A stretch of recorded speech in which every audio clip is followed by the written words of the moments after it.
ಅವನು ಶಿವಕುಮಾರ್ ಅಂತ ಹೇಳ್ಬಿಟ್ಟು 28 ವರ್ಷದ ಹುಡುಗ. ಅವನು ಹೊಟ್ಟೆ ನೋವು ಗ್ಯಾಸ್ಟ್ರಿಕ್ ಅಂತ ಹೇಳ್ಬಿಟ್ಟು DJ ಹಾಸ್ಪಿಟ್ಲಲ್ಲಿ 10ನೇ ತಾರೀಕು ಬಂದು ಚಿಕಿತ್ಸೆ ಅಂತ ಬರ್ತಾನೆ. ಆ ಚಿಕಿತ್ಸೆಗೆ ಬಂದಾಗ ಅದನ್ನು ಅಡ್ಮಿಟ್ ಮಾಡ್ಕೊತಾರೆ. ಅಡ್ಮಿಟ್ ಮಾಡಿಕೊಂಡು 10ನೇ ತಾರೀಕಿಂದ 14ನೇ ತಾರೀಕು ಗಂಟನೂ ಹಾಸ್ಪಿಟಲಲ್ಲೇ ಇರ್ತಾನೆ ಹುಡುಗ. ಟ್ರೀಟ್ಮೆಂಟ್ ಕೊಟ್ಟು ಶನಿವಾರ ಚೆನ್ನಾಗಿ ಓಡಾಡ್ಕೊಂಡಿದ್ದಾಗ ಶನಿವಾರ ಡಿಸ್ಚಾರ್ಜ್ ಮಾಡುವಂಥದ್ದು ನಾವೇ ಕೇಳ್ತೀವಿ. ಅದನ್ನು ಡಾಕ್ಟ್ರನ್ನ ಕೇಳ್ತೀವಿ. ಸುಮಾರು ಡಾಕ್ಟರ್ ಮಾತಾಡೋದು ಅವ್ರನ್ನ ಕೇಳ್ತೀವಿ ನಾವು. ಈ ಥರ 10ನೇ ತಾರೀಕು ಇದು ಸರ್ 11ನೇ ತಾರೀಕು ಶನಿವಾರ ಕೇಳ್ತೀವಿ ಡಿಸ್ಚಾರ್ಜ್ ಮಾಡಿರ್ತೀವಿ. ಇಲ್ಲ ಬೇಡ ಇನ್ನೂ ಒಂದು ದಿನ ಇರಬೇಕು ಏನು ಮಾಡ್ತಾರೆ. ಸೋಮವಾರ ಸಂಜೆ ಡಿಸ್ಚಾರ್ಜ್ ಮಾಡ್ತೀವಿ. ನಿಮ್ದೇನಿದೆ ಹಣ ಎಲ್ಲ ತರ್ತೀವಿ ಅಂತ ಹೇಳ್ತೀವಿ. ಅದಕ್ಕೆ ನಾವು ಒಪ್ಕೊತೀವಿ. ಅದಾದಮೇಲೆ 14ನೇ ತಾರೀಕು ಅಂದರೆ ನಿನ್ನೆ ಏನಾಗಿದೆ, ಬೆಳಗ್ಗೆ ನಾವು ಇನ್ನೊಂದಷ್ಟು ಮೆಡಿಷನ್ ತೊಗೊಳ್ತಾರೆ. ಆ ಮೆಡಿಷನ್ನು ನಾವು ಯಾವುದೇ ರೀತಿ ತೊಗೊಂಡೋಗಿ ಕೊಡ್ತೀವಿ. ಯಾವುದೇ ರೀತಿ ಪೇಷಂಟ್ಗೆ ಕೊಟ್ಟಿರಲ್ಲ ಕೊಡ್ತೀರ. ಆಮೇಲೆ ಮಧ್ಯಾಹ್ನ ಅವ್ರಿಗೆ ವಾಮಿಟ್ ಅಂದ್ಕೊಂಡು ವಾಶ್ರೂಮ್ ಹೋಗ್ತಾರೆ. ವಾಶ್ರೂಮ್ ಹೋಗಿದ ತಕ್ಷಣ ಬಿಲ್ ಗೊತ್ತಾಗುತ್ತೆ ತಿಳ್ಕೊತೀವಿ. ತಿಳ್ಕೊಂಡು ಐಸಿರೂಮ್ಗೆ ಹೋಗ್ಬಿಟ್ಟು ಇವರು ಹೆವಿ ಡೋಸ್ ಕೊಟ್ಟು ಡೆತ್ತಾಗಿದ್ದಾನೆ ಅಂತ ನಮಗೆ ಅಂಶ ಆಗ್ತದೆ. ಆಮೇಲೆ ಒಬ್ಬ ಯಾವುದೇ ಒಂದು ಪೇಷಂಟು ಹಾಸ್ಪಿಟ್ಲಲ್ಲಿ ದಾಖಲಾದಮೇಲೆ ಗ್ಯಾಸ್ಟ್ರಿಕ್ ಪ್ರಾಬ್ಲಮ್ಗೆ ಇವ್ರು ಯಾವುದೇ ಒಂದು ECG ಮಾಡಬೇಕು. ಇವರು ECG ಅನ್ನೋದು ಯಾವುದೂ ಮಾಡಿಲ್ಲ ಸರ್. ಹಾಸ್ಪಿಟ್ಲಲ್ಲಿ ಹೋದಾಗಿಂದ ECG ಮಾಡಿಲ್ಲ. ನಾನು ECG ಎಲ್ಲಿ ಅಂತ ಡಾಕ್ಟರ್ ಕ್ವಶನ್ ಮಾಡಿದಾಗ ಸ್ವಲ್ಪ ಮೇಲೆ 2.5 ECG ಮಾಡಿರ್ತಾರೆ. ಚೆನ್ನಾಗಿರ್ಬೋದು ಡಾಕ್ಟರ್ ನೆಗ್ಲೆಕ್ಟ್ ಬಂದಿಲ್ಲ.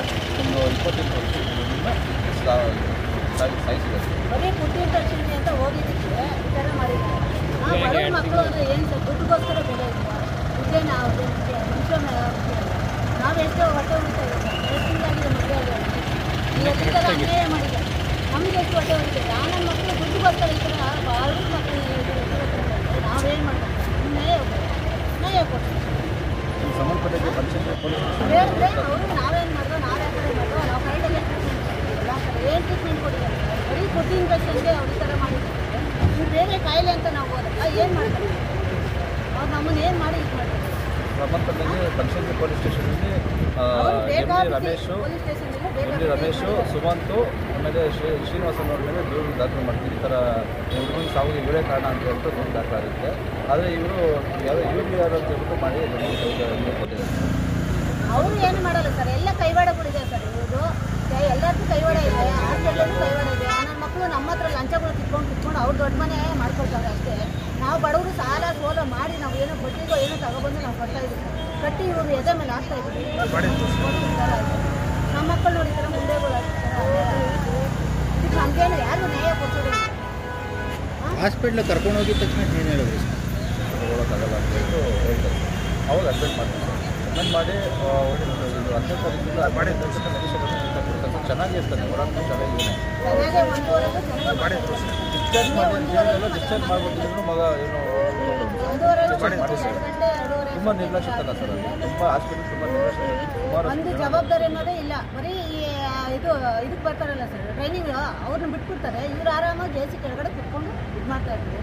ಟ್ರೈನಿಂಗ್ ಅವ್ರಿಗೆ ಏನು ಗೊತ್ತಿರುತ್ತೆ ಸರ್? ಜೊತೆಯಲ್ಲಿ ಟ್ರೈನಿಂಗ್ ಅವ್ರು ಬಂದಾಗ ನೀವು ದೊಡ್ಡ ಡಾಕ್ಟ್ರು ಅನ್ನೋದು ಏನು ಇರ್ತೀರಿ ಸರ್? ಅವರು ಬಂದು ಚೆಕ್ ಮಾಡಿಸ್ಬೇಕಲ್ಲ. ಈ ಥರ ಮಾಡಿ ಹಿಂಗೆ ಮಾಡಿ ಅಂತ ಮಾಡಬೇಕು. ಅದು ಬಿಟ್ಬಿಟ್ಟು ಈ ಥರ ಎಲ್ಲ ಅವ್ರು ಎಲ್ಲೋ ಕೂತಿರೋದು ಇವ್ರನ್ನ ಬಿಡ್ತಾರೆ. ಅವ್ರಿಗೇನು ಗೊತ್ತಾಗುತ್ತೆ? ಯಾವ ಡೋಸ್ ಕೊಡಬೇಕು, ಏನು ಮಾಡಬೇಕು ಅಂತ ಏನು ಗೊತ್ತಿರುತ್ತೆ? ಏನೂ ಗೊತ್ತಿರಲ್ಲ. ಅನ್ಯಾಯ ಆಗ್ತಾ ಇರೋದು ಯಾರಿಗೆ? ನಮ್ಮಂಥವ್ರಿಗೆ ಅನ್ಯಾಯ ಆಗ್ತಾ ಇರೋದು ಸರ್. ಅವ್ರಿಗೇನಿಲ್ಲ. ಅವ್ರು ಚೆನ್ನಾಗಿ ದುಡ್ಡುಗಳು ಮಾಡ್ಕೊಳ್ತಾರೆ. ಬಿಲ್ಡಿಂಗ್ ಮೇಲೆ ಬಿಲ್ಡಿಂಗ್ಗಳು ಕಟ್ಕೊಂಡು ಅನ್ಯಾಯ ಆರಾಮಾಗಿರ್ತಾರೆ. ಅವ್ರ ಮಕ್ಕಳು ಸಾಯೋ ತನಕ ತಿಂತಾರೆ ನಮ್ಮಂಥವ್ರ ಹತ್ರ ಕಿತ್ಕೊಂಡು.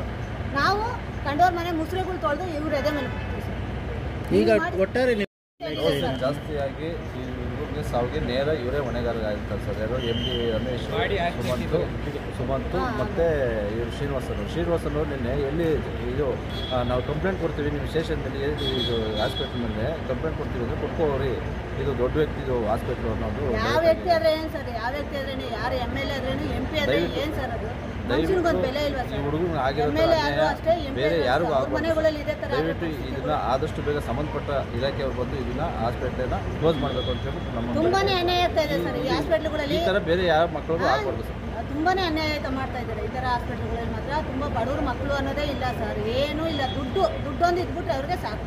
ಲಕ್ಷಗಟ್ಟಲೆ ಸುರೀರಿ ಸಾಲಗಳು ಮಾಡಿ ಕ್ಲಾಸ್ಗೆ ಹೆಣ ಕೊಡ್ತಾರೆ. ನಮಗೆ ತೊಗೊಂಡೋಗ್ರಿ ನೀವು ಹೆಣನ ತೊಗೊಂಡೋಗಿ ನೀವು ಮಣ್ಣು ಮಾಡ್ಕೊಳ್ರಿ, ನಾವು ಆರಾಮಾಗಿರ್ತೀವಿ, ನಮ್ಮ ಹೆಂಡತಿ ಮಕ್ಕಳು ಚೆನ್ನಾಗಿ ತಿನ್ಕೊಂಡು ಚೆನ್ನಾಗಿರ್ತಾರೆ ಆರಾಮಾಗಿ ಅಂತ ಹೇಳ್ತಾರೆ.